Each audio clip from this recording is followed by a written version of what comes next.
All righty. Hello, beautiful people. Hello, hello, hello. Welcome back to Free to Be Me TV, where we celebrate authenticity, creativity, and the freedom to live your life on your own terms. So, I am your host, Vanika B, and today we have a very special guest, as you can see, Miss Dovie Majors is joining us today. She's the executive producer behind this amazing new Christmas film called The Love Doctor.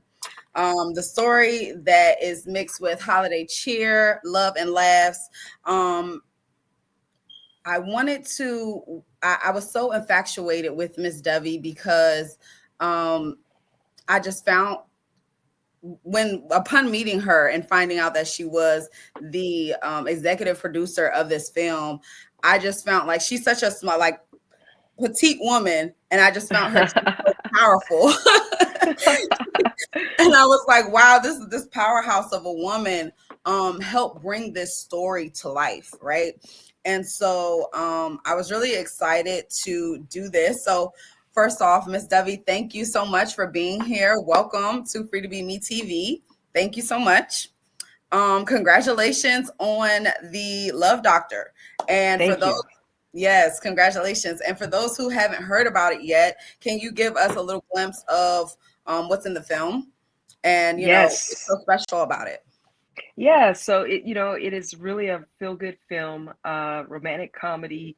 And it's so funny after we made it and watched it back, we were like, man, it's almost a comedy that's romantic because there's a lot of funny parts in there. But Nick is a relationship coach, and he's trying to help a shy young lady named Emma, find love.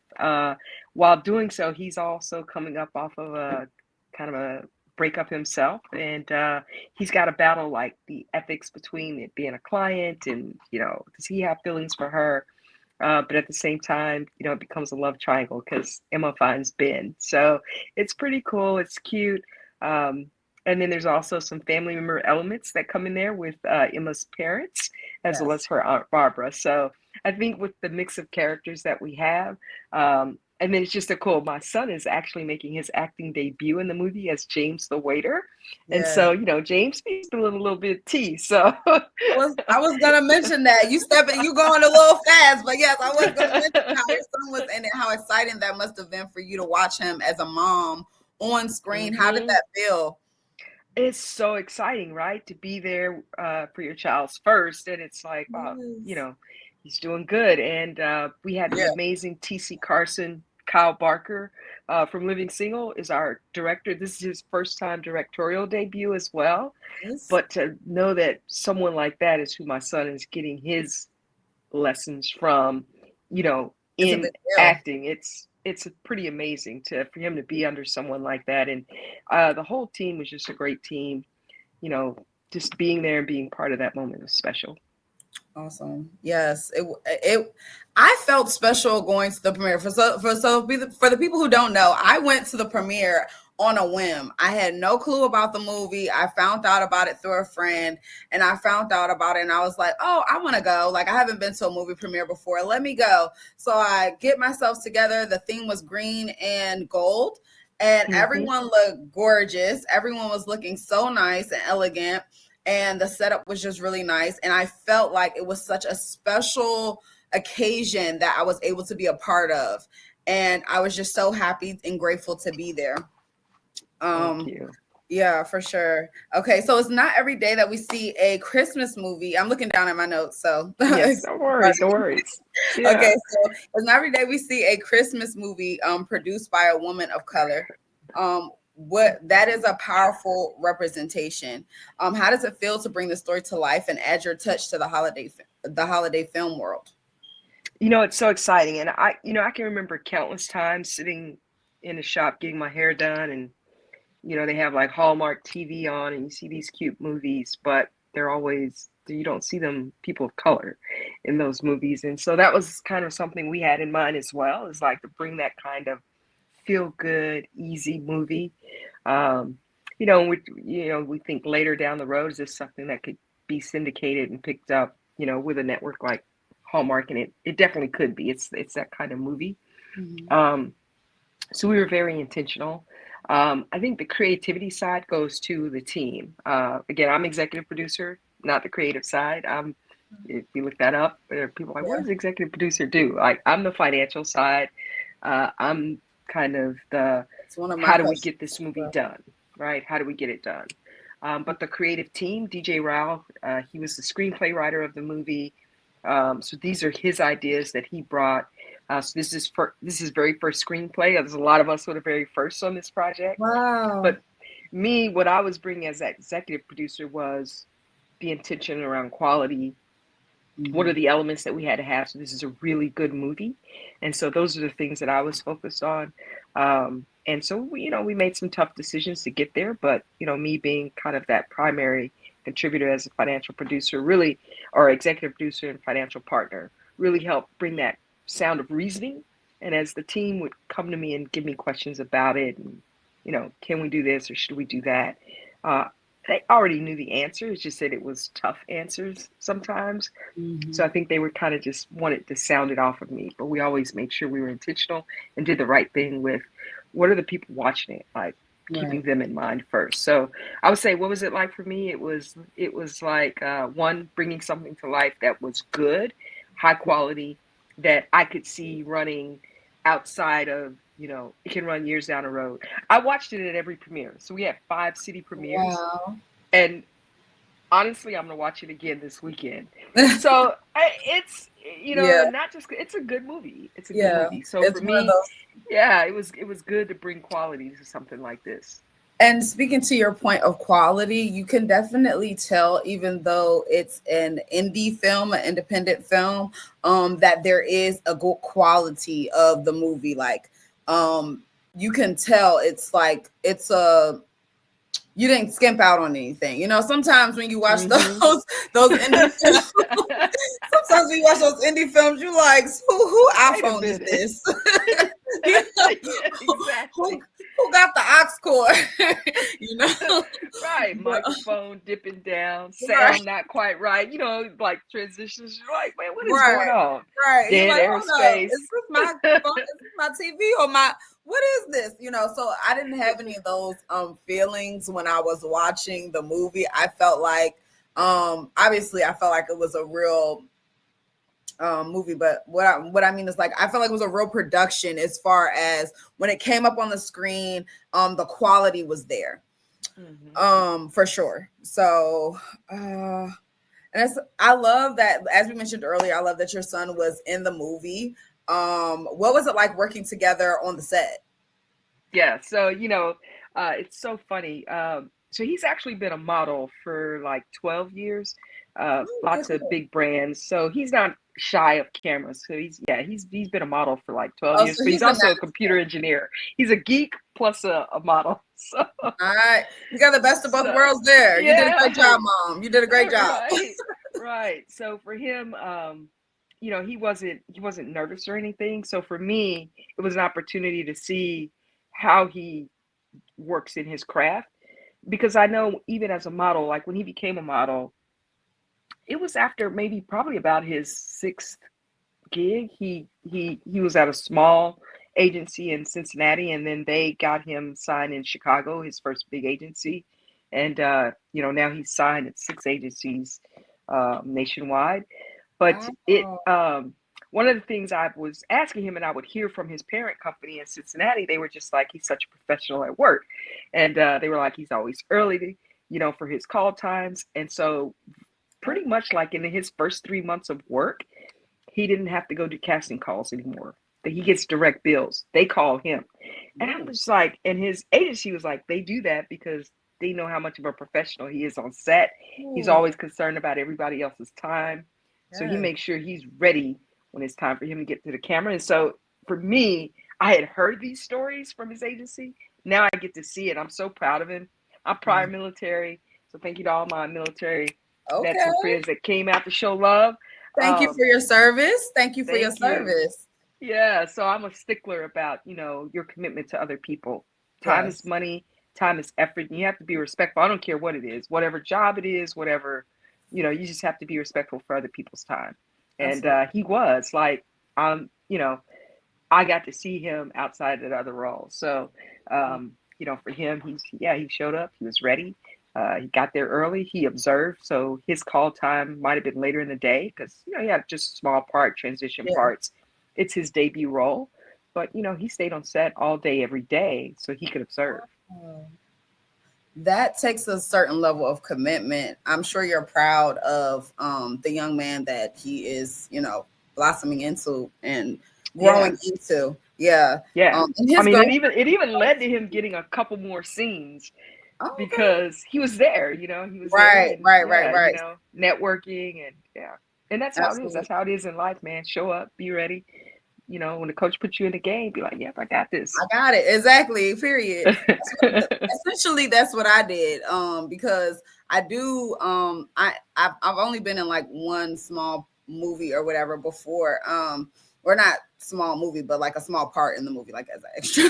But I did say like, oh, I want to be in the room. I want to be around people, creatives that Hmm. are doing the thing that I want to do. Right. Even if I don't get to, necessarily do anything else other than just talk to people and take pictures and have a great time, at least I want to be in the room. And that allowed me to have this moment with you here right now, so I'm grateful. Yes.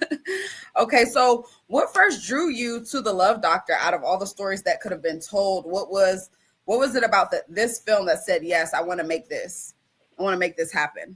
Yeah. So, DJ, who's again DJ Ralph David, he's our lead actor. Actually, I have on one of his shirts, the DJ Ralph Foundation. I'm actually the president of operations for his foundation, which is it's Nice. not how he and I met, but it's where I first started working with DJ. We actually met. The world is small. My husband helped a country duo. They're called Low Cash. You can look them up. They're top. They chart now. They have got a new album out. But he helped them get their record deal. Okay. And DJ had an intern to be the merchandise manager for this country band. I think he had like three options and he decided to do that. They asked him and he decided to do that. So I met him on the road, backstage at these country shows, and he's the same age as my son. So right away, that motherly instinct kicks in, and he's nosy. He is so nosy. He asks like so many questions. But I Me just love too. the young man. And so I I would think see him on the road. Yeah, I yeah. think the So first that's time we met, you realized that about me too. Very nosy.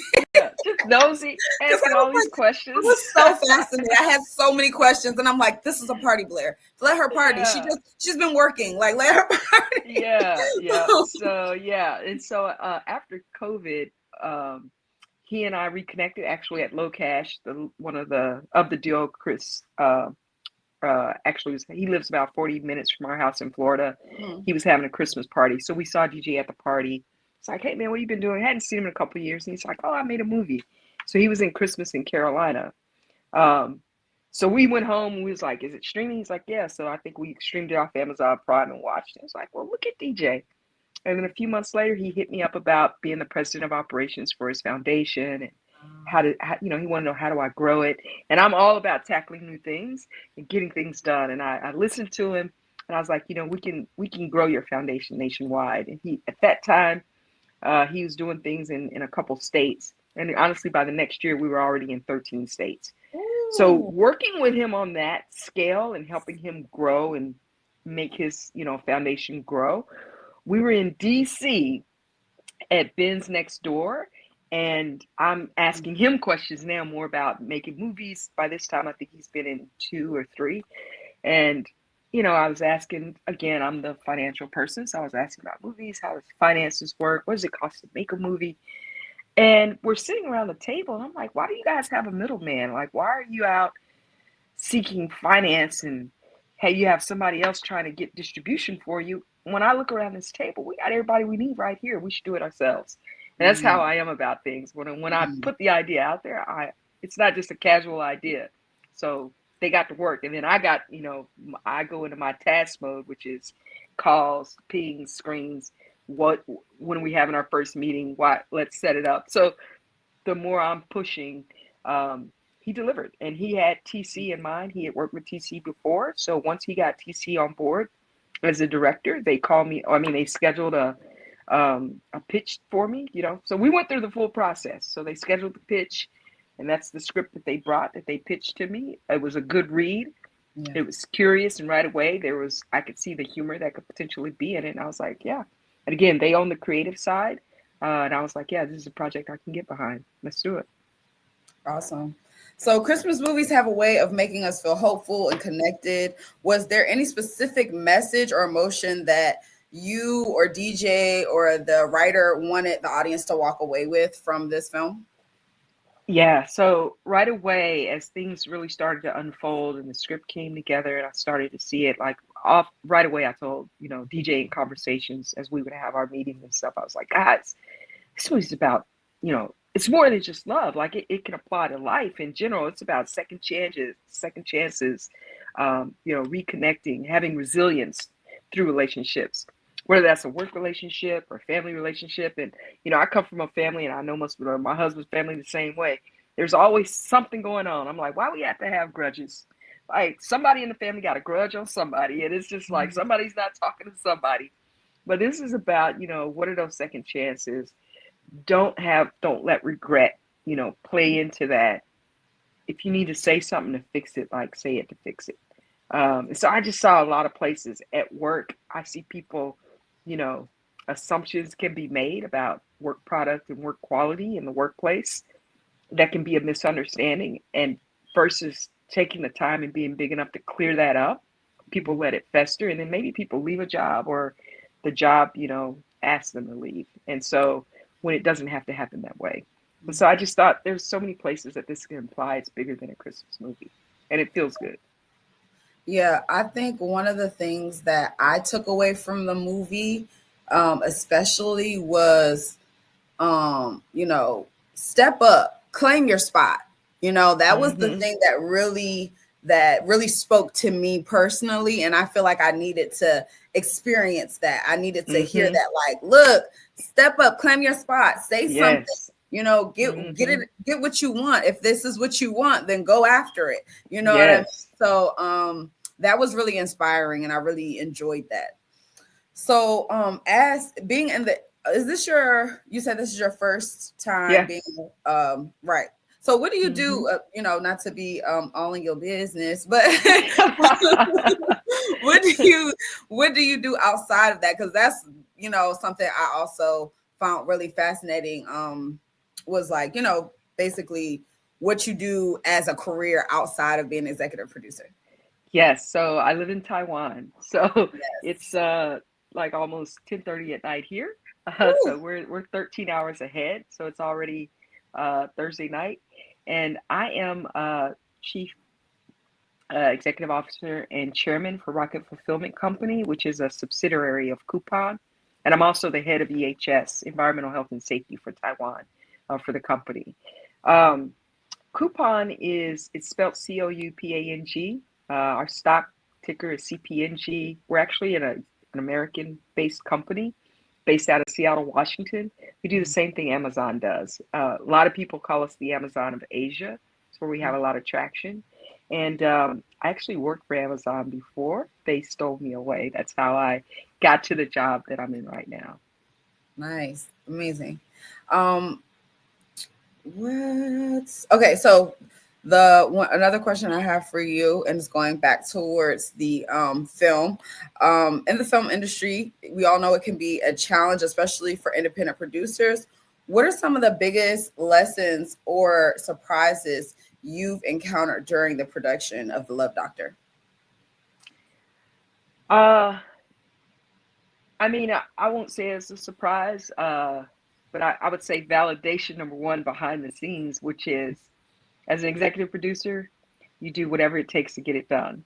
And so I'm fortunate. You know, there's actually five of us that partnered on this. DJ being one, Samantha Cruz, you met her being one, and then the two others. Sharon wasn't able to make it out with us. Also executive producer on the project, and Kelly herself. So you do what it takes to get this job done, and that meant whatever. that Right, that meant whatever. right. Whether it was even just running out to the store for a quick purchase that we're missing something on the set that we need really bad.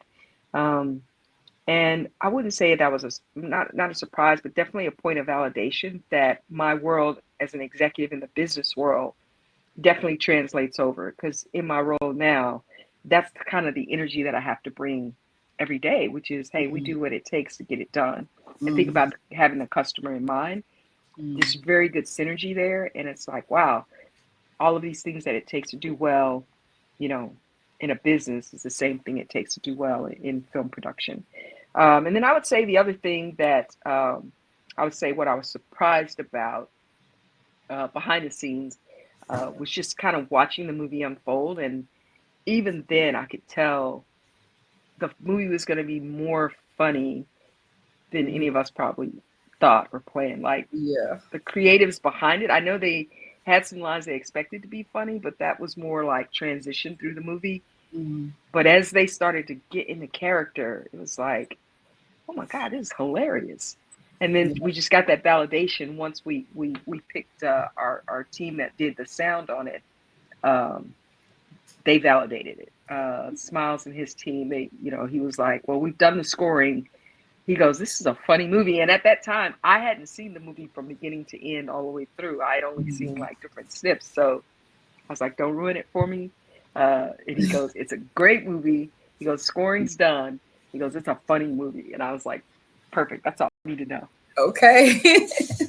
That's awesome. So, producing a film is a major investment of time, Mm-hmm. resources, and of the heart. What advice would you give other women of color, aspiring producers who want to fund their own projects but don't know where to start? Yeah, absolutely. I think the first thing is like being confident, being intentional, and, you know, benchmarking, like ask the questions, talk to people. So not only did I talk to DJ, like I said, I asked a lot of questions when we were in DC, but I started thinking about who's around me. Where I live in Florida, at the house there, there's actually someone, a friend of ours. He was in Armageddon with Bruce Willis, and his son's a director. His wife, he actually is one of the first Tarzans, and his wife was one of the first Janes in movie Oh making my back gosh, in the so 60s. Yeah, cute. and so I had questions for them. Right. Uh, So you and use your resources. network and ask those questions and get input. So, and the same thing works in business. Someone told me one time, what did I aspire to be my roles? And I actually started my career journey is, listen, I've been a machine cleaner at Wendy's before. So my journey has been, one that wasn't given, but was Mm. earned. And so um, I was told along the way that I had potential. And one of the things about that was, when you want to go far and you got these high goals and aspirations, find somebody that's already doing it and then observe them and see what are they doing, ask them questions. And it'll put you in the spaces where you need to be. Absolutely. That was great advice. Thank you. Um, what else? Without getting too personal, I love to know, how did you strategically pull together the support, partnerships, and funding to make the Love Doctor possible? Yeah, so I give a lot of credit to DJ. One of the things that I was intentional about, this is my first project, so I really wanted controlling interest from that perspective in the movie. So I came personally to the table ready. Um, and I think some of that just goes to, what I've been able to acquire in my career and, where I'm at now financially. It allowed me to be able to do this. Um, One of the things working at Amazon, there was a video Jeff Bezos did, and I remember watching it back, and he said, you should always have a passion project. And he talked a little bit, and I've seen snippets of this conversation said in different ways Mm, by people who have like put together documentaries on him. mm, But in this training video we had at work, he talked about um, having that passion project, having, that something on the side. And he was talking more about careers at Amazon and how everyone should feel like you could step into something different. Like, mhm, you're not in this box. Maybe society makes you think you work in this one box and you can only be in that box. But mhm, he wanted people to feel like careers are like a plate of cookies And at Amazon, if you're ready to pick a different cookie, pick a different cookie. And the environment was like that. People bounce job to job. You can really do that inside the company. And so just kind of thinking about that, and I wanted to do something as I started to think about where do I go next for me. I mean, I've done what I wanted to do in business now. I'm CEO. Boom. The box is checked. Yeah. That's something that will never be taken away from me. I can consult on that. There are many things I can do on that. And then this movie was a different opportunity, a different way for me to, execute and show professional leadership. And so for the funding pieces, I already had, honestly, I could have funded the whole movie on my own, but I wanted to have some partners again, because doing things with a group is better, but I wanted a small group. And I told DJ, really, I'm looking for like maximum 2-3 partners financially. And then Kelly brought in the name for us. So, and then DJ brought the screenplay. So the two of them brought elements that we needed. Kelly bringing her name and talent to the movie, DJ bringing the whole screenwriting. That earned them executive producer rights. And then me, Sam, and Sharon bringing that financial element.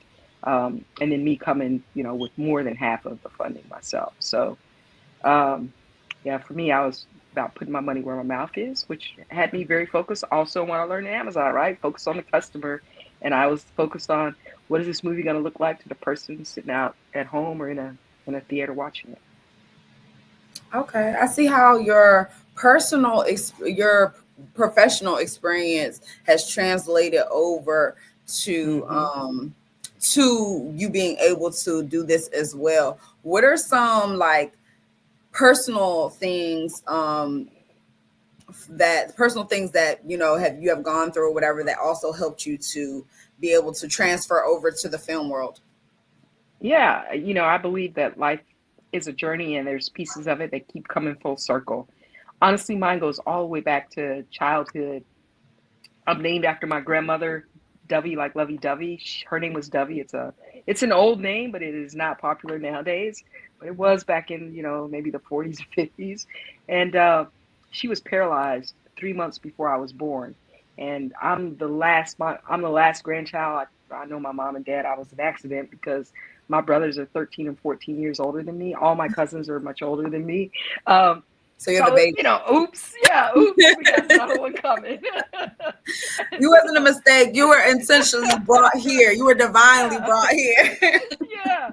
And so, but in that, they named me after her. And I remember growing up, people will be like, oh, there's another Dovie that's still going to walk because she was paralyzed.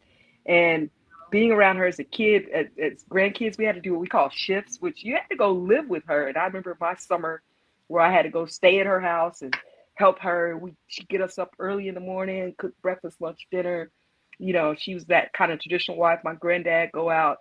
He was a welder and go to work and then come home. And they really did some amazing things, bought property, and they grew. And I saw just how determined she was. She's not going to let that wheelchair hold her back. And I took some of that with me. And it's a lot about my DNA and my character. She had 8 kids, 6 girls. So they had a farm in Texas first, before they went up to Oklahoma. And normally you have a farm, you got a bunch of boys. They had girls. The girls had to work that farm. And so they grew up, I've got aunties that picked cotton. Good Lord, is that crazy? So the stories that I have, being this young soul around such old souls and hearing their stories and their challenges and what they had to go through, civil rights movement, and hearing that with my family, but then seeing how they came out on top, no grudges, well educated, well spoken. It just, when you got that kind of fire behind you, it goes a long way. So when I say it starts for me in childhood, it definitely started for me in childhood. And from there, I got that military structured background that stayed with me in the tone and how I speak. That comes across. And those are the things that help build confidence. That confidence is so important as you start to navigate the world of business. And again, I didn't just walk into it silver spoon handed to me. Went to the military. That paid for me to go to college. Got out, went to college just like I had planned to do. Worked a night shift, 7 p.m. to 7 a.m. as a temporary worker in a tire manufacturing plant. Get off work, go to school, go to university. So these are things that I earned because I was driven and I had learned like what it takes, right? What I Right. saw in my family, my grandmother, her daughters, how they came to the table, seeing being in the military, getting that structure, learning about having a mission, being able to step back and take a look at your whole plan and making sure how's that going to play out, making sure you got a bird's eye view and that you don't get so caught in execution that you forget or you miss a maneuver that you need to make to win what's on the battlefield in front of you. So I just taken all those elements and working them together. And That's like I amazing. said, I nailed the grind, man. I'm Yeah. willing to grind. People say they want to be a ballerina, but then they see the toes and they don't want to put the work in. Gotta put the Okay. work in. Gotta put that work That's in. true. That is so true. That is so true. I love that answer. Thank you so much for that. Um, what else did I want to ask? I'm sorry. Give me 1 second. Okay, so this is something you kind of touched on earlier. Um, you wear the title of executive producer. You wear a lot of titles. You have the CEO title. You're a mother. You're a wife. Um, when it comes to creative and financial responsibility, what does that title mean to you personally, and how does that determine which projects is worth investing in? Yeah, it's great. So for me, it's looking at, what's the connection? I think what I've done, my business sense definitely comes out. And so I'm always looking at, what's the end, what's the grab? Like, what is Mm-hmm. it going to appeal to?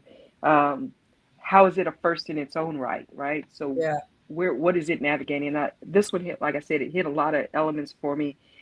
There's no cursing in the movie. Not Mm. that I wouldn't do one that has it, but it's There was also, no I felt cursing like in this the is movie. there's none. I'm glad that you mentioned that because it was very family friendly and there was no Hmm. cursing in the movie and I didn't Yep, even not one notice word. it. But it was just very airy, very Hmm. good. Like you said, good feel. So, Yep, good feel. I And like that. but still true, right? It's still There's, funny. we had mannerisms and, Jules, the best friend, I said what I said, right? These are, Yes. you hear people say, I Yes. said what I I said. said what I So said. I'm not I moving. said what I said, so bringing that attitude, you could do that. It can still be clean. Mhm. It can still be wholesome. You can still bring all that attitude. And there's all, innuendos and Aunt Barbara, my cougar, you know. Yes, she was my favorite. I'm not gonna lie. I love everybody in the cast. Everyone felt very genuine to their character, especially the best friend. She was one of my favorites too. She was like a close Hmm. second, but the auntie had me dying laughing. I was like, "Yo, this lady is hilarious." Talking about something, she had her chance. What, auntie? Have a seat, auntie. Here we Auntie, go. sit down. But it was still Yes. very fun and it was still like funny, still very funny. Yeah. So even at the beginning when DJ came on like singing at the beginning, the We way I hated that was part. And we were so like, it's embarrassed, gonna be so funny. We're like, it's gonna be so funny. the way I had like secondhand embarrassment, I was like, wait, no. I was like, why? Why did they do this? What made and I'm laughing, but I get it. It was hilarious. It was funny. It was very funny. But I was like, why would y'all do this? Is hilarious. He is missing the notes. Like, but as someone Bad, who right? sings, yeah, as someone who sings, But really going for it though, right? Top of so the going lungs, for like hard. The going for it. confidence was there. Confidence, The, man. the confidence was definitely Yeah. there.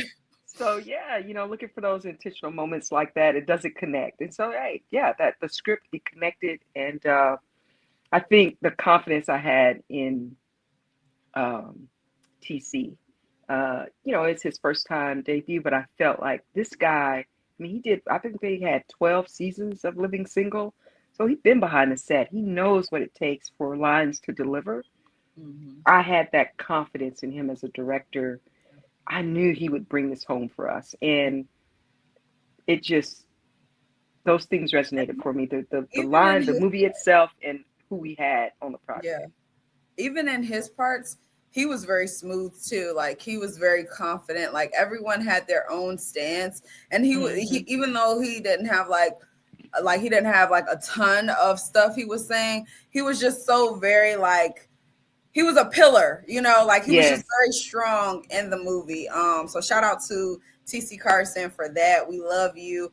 Appreciate y'all for this movie. Okay, so I'm going on to the next few questions. Representation matters, um, not only on the screen but behind the camera. So, how do you see your work paving the way for more diverse stories and creators in film?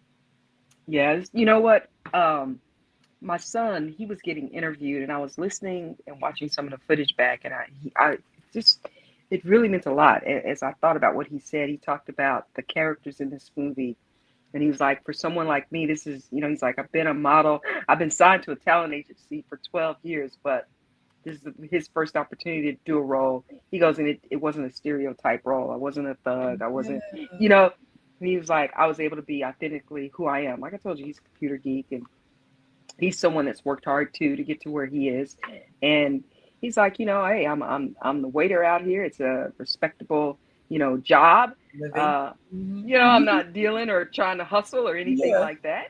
And And he was witty that, and he was funny. and he was funny and witty. Yeah, he Yeah. was funny and Yeah. witty. Throwing a little shade. And Yeah. so I thought, that's something like we got to do more of that and give these images. You think about where our young people are learning from, and again, this goes back to my grandma and my aunties and my mom, being around them and how driven they were about education and about how you can set yourself up. I remember one of my favorite quotes as a kid, and it's kind of stuck with me, Eleanor Roosevelt, about choices. And, I am, I am who I choose to become. Doesn't matter where you grow up, what your circumstances were, you're in control of that circle of what you choose to do and what Yes. pieces do you start putting in place to get there.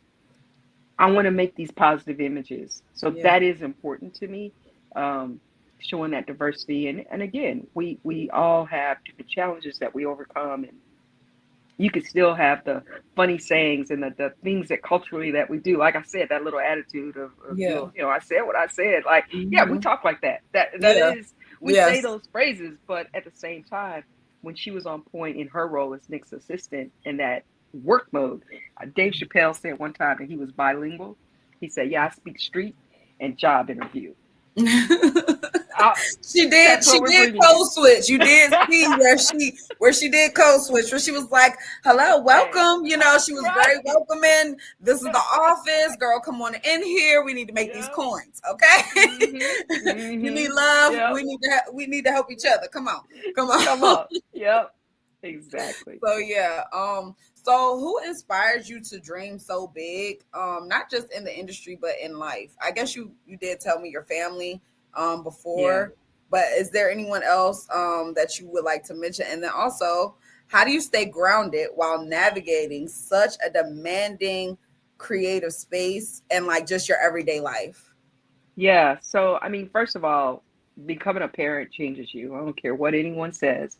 For sure. And after having my son, it definitely something in my brain hit that Click. switch. Switched. It clicked because, I mean, I grew up from very humble beginnings. Again, we didn't have a lot of money where I grew up. You know, lights been off. Yep, lights was off before. Bologna sandwiches, syrup sandwiches. You know, like Okay. that was sometimes lunch and dinner. Okay. Um, so just being able to, as you become a parent, that switches, and I say those things, but I still had a good life, right? I had that, but I was still cared for. I was loved. I was supported. Education was given to me. My one aunt sold world books, and my mom did it. They were so big on reading, and they forced us to read every day. And so those things and that support, when I became a parent, I really understood how you got to do the same thing. You got to be bigger than where you are today. You got to keep pushing, keep grinding, and give this child an opportunity to see they truly can be what they want. They can reach for dreams, they can reach for goals, but you got to show them evidence of that. And I think that's something that also made me driven. And Yeah, it's been an opportunity. And now I was part of a women's leadership group. And so you said someone else. I do want to shout it out. They're actually called Ascend Leadership today. They used to be called Women Unlimited. So if you search for them, it'll probably come up Ascend Point. But this group, Rosina Rasiopi is the CEO now. The founder, Jean Ott, she has passed away. It's her soul. I got to work with Jean personally. I actually contributed to a book. So I'm an author in the book, Women Are Changing the Corporate Landscape. And some of the things that I learned in Women Unlimited about, who you are as a person, about, and then growth and aspirations and how do you get there, those things I think really have resonated me and it really inspired me to be who I am today. And we always talked about how do you pay it forward.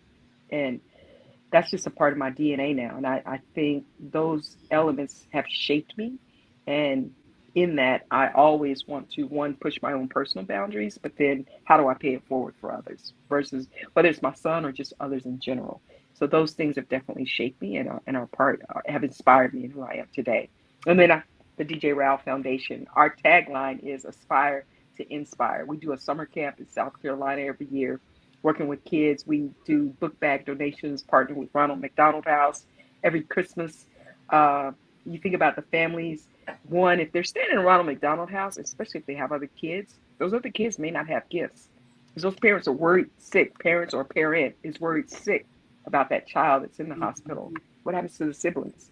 So just being able to put a smile on family faces that are going through a tough time. Yeah. It's a feeling, and I had this idea of partnering businesses with charitable organizations, but not just that business writing a check, but being part of the donation. So these are actual events and experience. You talked about the movie. I'm big on experiences. Yes. So even our donation and our giving is an experience because we actually pull everybody together and we have a giving day. So we take those backpacks ourselves to these Ronald McDonald houses and the whole team in every city. And I've flown to different cities, DJs in different cities. Just like we did for these movie premieres, we fly to different cities and we do it with the boots on the ground. We go get the giving and you see the kids and you're actually giving that backpack and letting the kids, hey, pick out which one you want and having those conversations. And every time we've done it, the volunteers that have joined up with us say, this was so rewarding. It's not just writing a check. I'm seeing what my giving is doing firsthand. So those are the types of things that definitely inspire me and a part of who I am. Yes, that was a beautiful answer. Thank you. I just had so many ideas come to me. So one thing I do want to say is I'm in the DMV area, so DC, Maryland, Virginia, as of right now. So if you guys are in the surrounding areas, like doing any events, please do reach out to me. I would love to, come. I'm an author myself, so maybe I can donate books or just maybe time. Yes. And just hand out book bags or whatever it is that you all are doing. I would love to be a part and to offer my time and volunteer with you all. Yeah, absolutely. And for all the viewers, djralphfoundation.org, go look us up, Google us. You'll find it, DJ Ralph Foundation, and there's giving opportunities across multiple states and cities. We are in the DMV area, actually Baltimore and DC. Okay, awesome. So,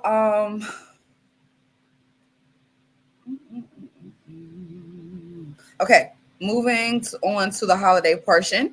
So, the Love Doctor is a Christmas film, which means it fills your heart with love and family. What does the holiday season personally mean to you, and how did you channel that energy in this production? Yeah, so this is pretty wild. Again, how you grew up can affect you, but even things you didn't have can affect you in a positive way. So growing up, one of the things from, not trying to turn this into religion, but it is a fact of who I am. My mom, my grandma, a lot of my family members, Jehovah's Witnesses, and so they don't celebrate Christmas. Mine too. My mom doesn't celebrate Christmas. My dad doesn't celebrate Christmas. None of them. They are Jehovah's Witnesses as well. So I know exactly where you're coming from. I'm listening. Right. Yeah. And so in my house it's just another day. Yeah. But what I learned and what they taught me about love and about caring, about giving, you should do it any day. You don't have to wait for a certain day of the Yes. year, to give. And it also shouldn't put stress on yourself, right? Don't don't make it, you know, that's man written. So don't try to make that about something to put your own self. And honestly, I think a lot of that is there is a lot of pressure release that comes from that growing up that way. It's just Yes. it's just another day. And if I Yes. can give to you, I'm gonna give to you, right? I'm If gonna I do it any can't, day of I the week or won't. time when I can. When I And so I can. yeah, and so you could see that the themes Mhm. are very calm, like um, there's some colors, and you might see some bells around here and there. We have the Christmas balls in the park area, but it's not overly done because I wanted to recognize again. I'm big about the diversity of thought and choice that people will have. And so I thought the DJ them did a great job with that. Again, that's their creative idea, but I reinforced it. It's like I think that's a great idea because this is open to anybody. This movie actually can be watched Yeah. any time of year. It's more about love, resilience, going for what you want, speaking up when you need to speak up. Yeah. And I think so about the holidays for me is I do want that message out there of like speak up for what you want. Don't overstress yourself. You could see in the movie, there was no overload there, and it was more about cherish the relationships, right? And if you have Yes. relationships that you need to fix, focus on that. Like, do that. Give that gift to yourself and to the people around you. Absolutely. I think that's a beautiful notion to have because, like you said, not all of us grew up celebrating Christmas. And I know Mm-hmm. some people are like, oh my God, like Christmas is such a big thing for them. And so they go all out. And when they're not able to do, if they hit a rough patch, when life Mm-hmm. gets to life Mm-hmm. and like it does for all of Yes. us, and it's that Yes. one year where you can't get every single thing underneath the sun for all 12 of your siblings, Mm-hmm. you're destroyed because you feel like you're Mm-hmm. not living up to this huge Yeah. standard. And it's like, Mm-hmm. who the heck, who said that? Like what? What? Yeah. What? Yes. Yes, that's what this stuff is. Like, child, Mm-hmm. please. I'm not Please. like I Listen, would let's get always together. Let's tell some stories. have a Play good some time. Let's spades or enjoy each whatever. other's Yeah. company. The present is in my presence. Okay. Mm-hmm. If I'm around you Exactly. and I spent time with you on this day, that was your presence. You're That was welcome. it. Okay. Mm-hmm. But yeah, so if you had to describe the Love Doctor in 3 words to capture its spirit, what would it be? Oh man, I told you it's love, second chances, resilience. Like, Okay. yep. Yep, that is the theme. That's definitely the theme of the whole shebang. Um, and so before we wrap this up, I want to bring it back to the heart of the show. So being Free to Be Me TV is about embodying who you are and living your best life as who you are, not Mm-hmm. having to alter yourself in such a way that you're not even yourself anymore, if that makes sense. um and so when you think about sorry when you think about being free to be you, what does that mean to you as a woman, as a creative, and as a producer? And how would you hope that authenticity shows up in the projects you bring to life? Yeah, I mean, authenticity is big, and it's actually one of the things I speak about at work as well. Even I do a lot of interviews and a lot of screening and hiring of people, and that's what I'm looking for in the people that work with me too, is authenticity. And then to show them that's something as a leader, I nurture that in the workplace because you got to bring your whole self to work, whatever it is you do, whatever it is you take on, you're bringing your whole self. So you need to have that freedom to be authentic in that space. Um, and so for me, as a woman and a leader, I do feel a responsibility to be able to show one, you can be a woman, you can be soft but strong. And I've definitely learned how to balance it. I've studied leadership a lot and I've figured out what our superpowers are.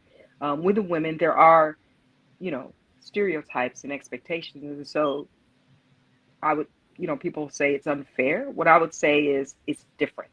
And so to win in the space, climb the corporate ladder or whatever you want to do, you have to figure out how to navigate it. And one tip I'll share with everyone is it's like being on a seesaw, and I've done it, gosh, so many times.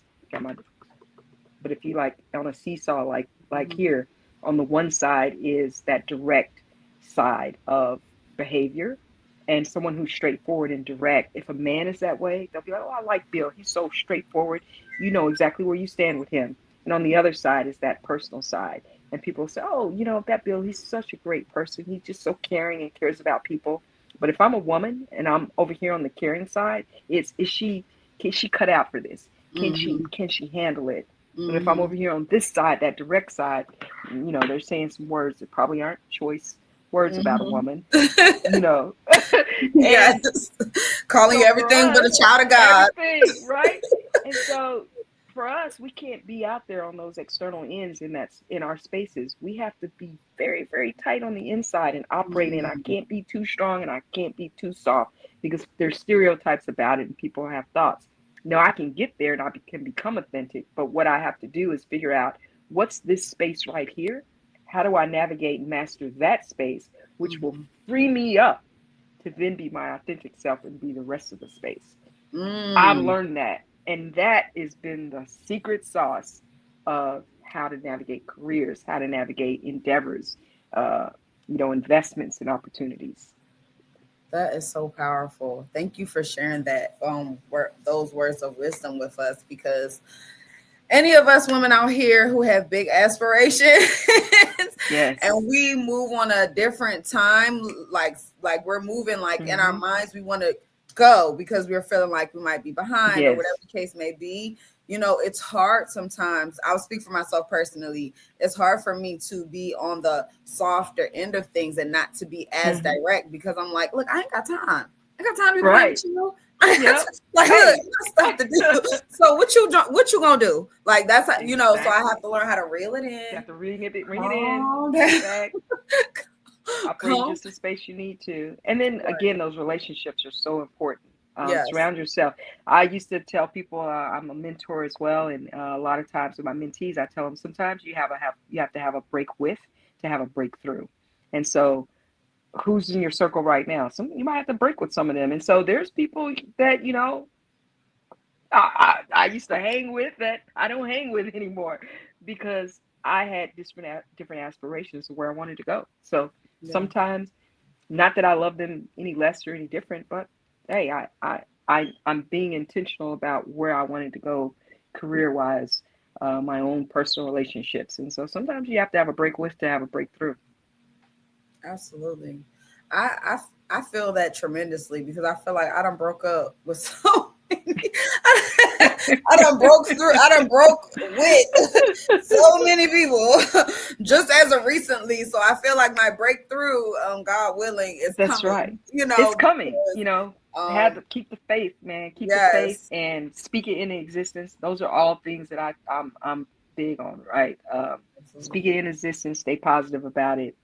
Put yourself in the right spaces, network and get the right relationships, and don't be afraid. Like, don't be like, I used to put a sticky note on my mirror that said, "What's holding you back?" Ooh. Every morning I'd get up and I'd see it. What's holding you back? Like, there's so many affirmations that I could talk about, but that's on my mental side that I do.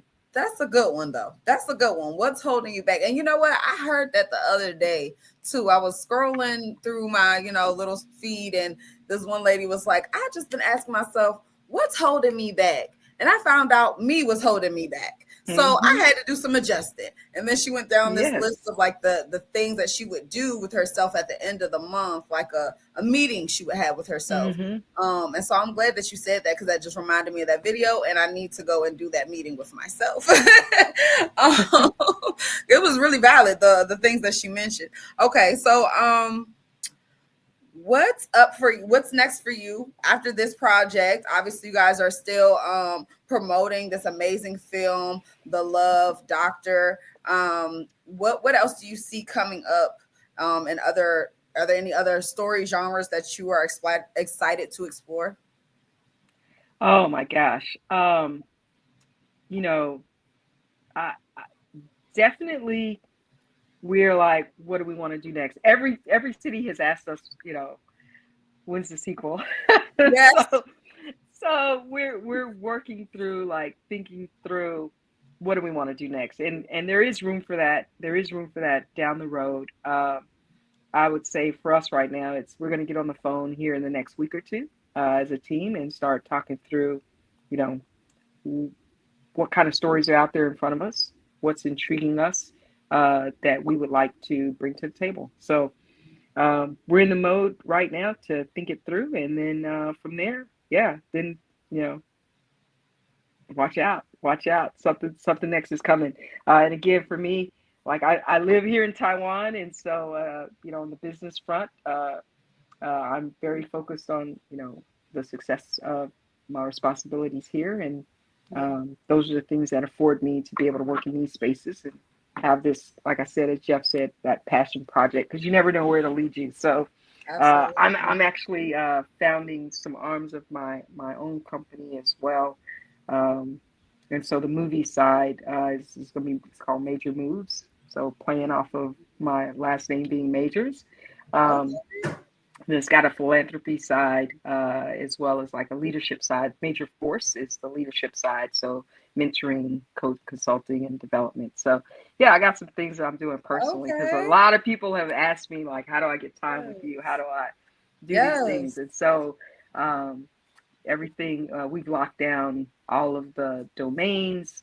So on the website, so it is a strong brand name.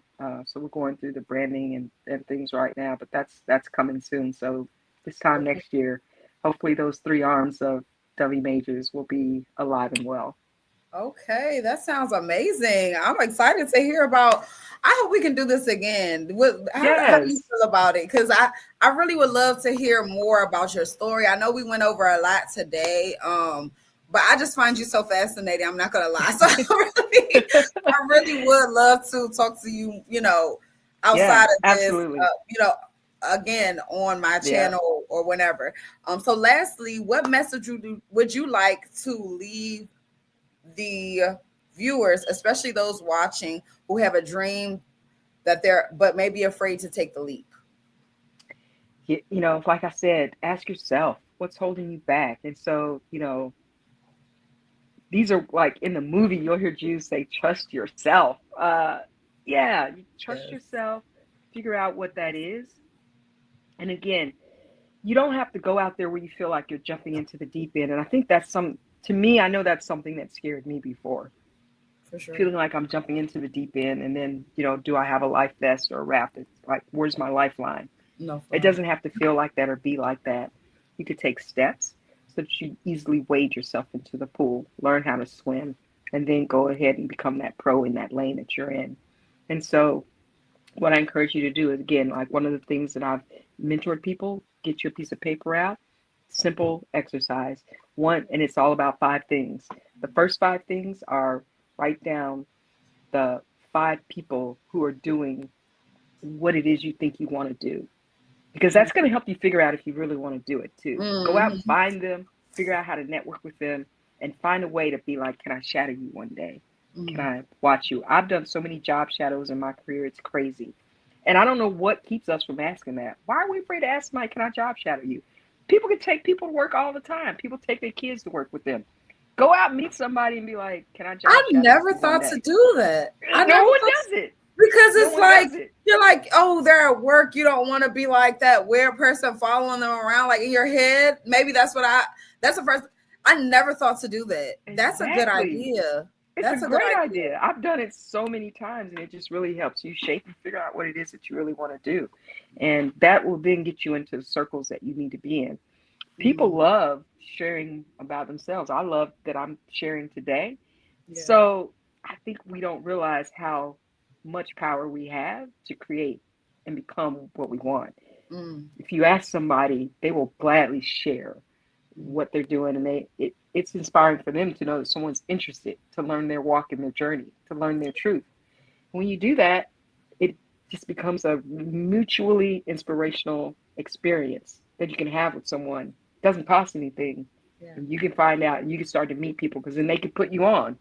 Oh, hey, let me tell you about this. I'm in Taiwan right now. Right. Me and my husband met a couple at a bar, talking to them. he actually, there's a film premiere here. This guy's actually an American film producer. Okay. He's hooking me up with him. Then there's this other, couple they want to put me in touch with who they've released 9 projects so far.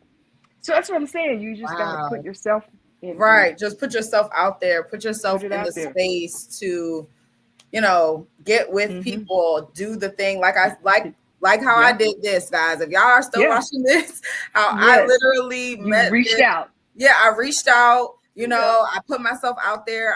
I came, and just said, hey, this is what I would love to do. And she was gracious Mm-hmm. enough to indulge us and come on the show. So I am extremely grateful. Miss Lovey Dovie, thank you so Yes. much. You're welcome, Vanika Thank you B. so much. I appreciate you for sharing your story, for just coming and you're sharing your wisdom and your heart. The Love Doctor has been such a beautiful reminder of love, purpose, and authenticity. This never goes out of season, even though it's a Christmas movie, that never goes out of season. So make sure you guys stream it everywhere. Do you have any closing remarks for the people of where they can find the movie? Yes, we're already up and streaming on Apple TV and Google Play. Just search for The Love Doctor on any of those platforms, and you'll see it. We're coming soon on Amazon Prime and Roku and others. So go search for The Love Doctor, watch it, tag us. All of us, the entire team, we're looking for tags when we see them. We're looking for them, and we're trying to make sure that we're responsive to. Again, we want this to continue to be an experience for people. And I think that's something, again, I'm always thinking, how do you be disruptive? That's an Amazon thing. How do you be disruptive in a space that already exists? And I think us tapping into the experience, making ourselves accessible is something that you don't get from films and filmmakers. So we're trying to definitely be accessible, and we see the posts and tags, and we try to jump in those. We just did a live the other night on a random. Somebody was doing a Okay. live on Facebook. I saw it. One of the folks who helped with the promotion in DC, he tapped in. I saw the live. I tapped it, and all of a sudden we're live. And they had just watched the movie, and they were doing their post watch reaction. So, yeah, we're out here watching and looking. So watch, Yes. post, tag, and we'll try to interact with you. Yes, thank you so much, Miss Dovie Majors, for your time. I appreciate you. Thank you so much. And we'll see you guys next time. Peace. Peace. Bye bye.